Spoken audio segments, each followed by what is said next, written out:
Hey, and welcome back, everybody. My name is Brian, and I'm glad to be back here with another little review comparison for you all. So, we recently released the newest episode of the Entry Proof podcast. That's a podcast that I do with Drew P. Whiskey here on YouTube.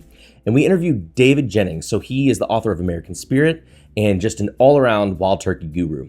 So, one of the things that I wanted to have and maybe sit down with pour wise while we were recording to kind of put some context to what he was saying in correlation to the pour was Wild Turkey Bottled and Bond 17 year versus the Russell's Reserve 2003.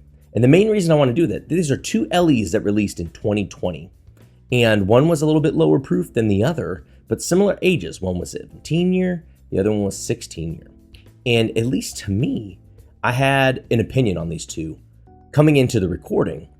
And I was wondering if whatever was being said would perhaps change my mind. And I don't know if anyone else here is also curious about how these two compare to each other. You have the 17-year bottled and bond, so it's one season that has been aged 17 years, and it's bottled at 100 proof. And then you have the Russell's Reserve 2003.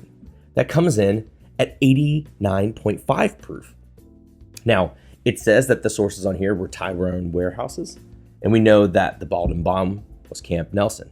It's not to be said that this is all going to have a same or a different profile necessarily as the bottled and bond, because we know that there are probably barrels that have been pulled from Camp Nelson to stay in Tyrone.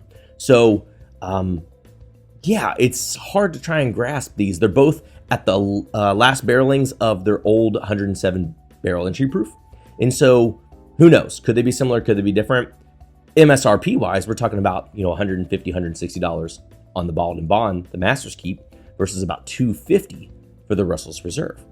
Pretty big difference for something that seems like on paper could be kind of similar, or at least not in favor of the lower proof Russell's Reserve. So we've got these poured out. I've got bottled and bond over here, and I've got the Russell's Reserve 03 over here. We're just going to taste them and see. I thought about doing it blind, but I think I can already pick out which ones are which, and the proof is going to show a little bit as well. So let's nose these a little bit. First, we'll come over here to the bottled and bond. So I love the nose of this bottled and bond. It is inviting, it's deep, and it's dark. It envelops the senses right away. You get some warm leather. In that kind of kind of warm leather, oaky kind of thing. It's not all that unfamiliar to like OKI or like some MGP in that regard. You got some dark fruits, oak in there too. So it's dark fruit covering oak. You get tobacco, some like barrel char influence.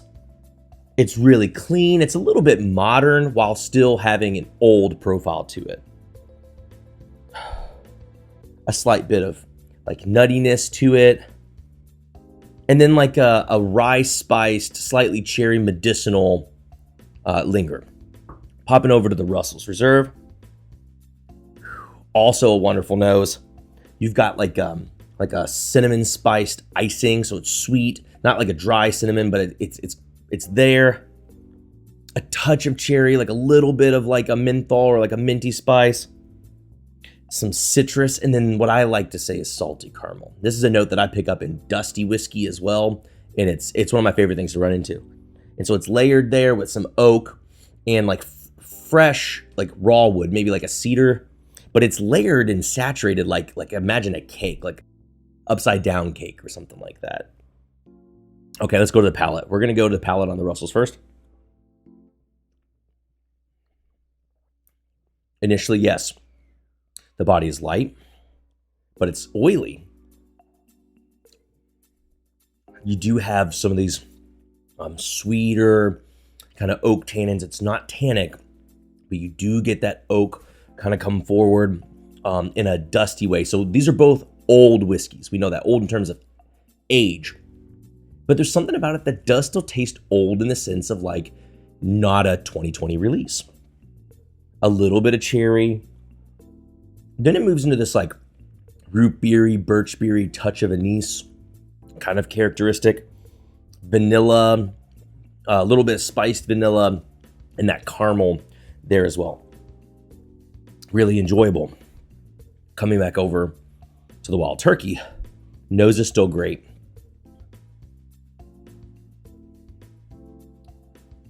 Okay, the palate kicks right away with this kind of funky, slightly medicinal. It's like a cherry, licorice, medicinal, funky thing. Now, not red funky like Old Turkey funky. It's just kind of funky and strange. It's got this barrel char or tobacco-y mixture. Everything's all kind of woven together, and it comes off, to me, a little strange. You've got like some stewed fruits, like some like stewed or crushed wine grape sweetness, cherry, some darker fruits. Right in the middle of the sip, you do get some caramel. They're not all that unfamiliar to one another palate-wise. A lot of oak, a finish that gives nods to the darker fruits, but it dries off a little quicker. It's not necessarily dry. The finish is not necessarily quick, but it's drier and quicker. Woods, a little bit of citrus lingering on. Now, what's so strange about these palates to me is that there's so many people, and I don't know if this is going to be polarizing or off-putting, but there's so many people that are such huge fans of this Wild Turkey bottled in bond. But on the profile, there is something about it. It's that kind of medicinal, twisted up fruit flavor that I can't get behind. And I've probably had a half a bottle of this on numerous settings, and I just can't get into it. It's a flavor that I don't really dig. For something being so similar profile-wise on this Russell's Reserve, I don't know if it's because it is proofed down a little bit more, but it takes away that slightly medicinal tone in favor of like some of the more, like I said, the old, dustier, not red as a dusty, but dustier kind of characteristics about it. There's something about it that's a little bit easier, a little bit warmer, a little bit more approachable, again, to me. Now, I can't justify whether that MSRP difference makes a difference for whether it's affordable or something worth collecting for you all. That's something that only you all can answer, but I thought maybe it'd be good to have another opinion on how these two stack up one another.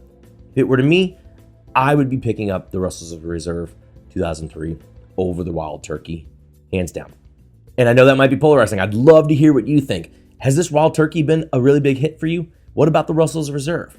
Have you had both of them? How do you find them comparing? I'd love to hear, either message here or just shoot me a line. I'd love to hear from you guys. Please don't forget to subscribe, like, follow along with those video channels. Check out the Entry Proof podcast that we do. We drop episodes there, and check out our most recent episode with David Jennings. I'll link that here, wherever that goes. Let me know if you want to hear me talk about some other stuff. I've got some other reviews that are coming up down the line, including Evan Williams 23.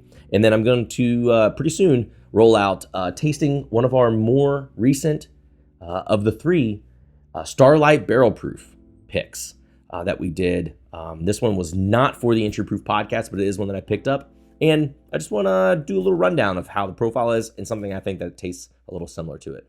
Till next time, cheers, everybody.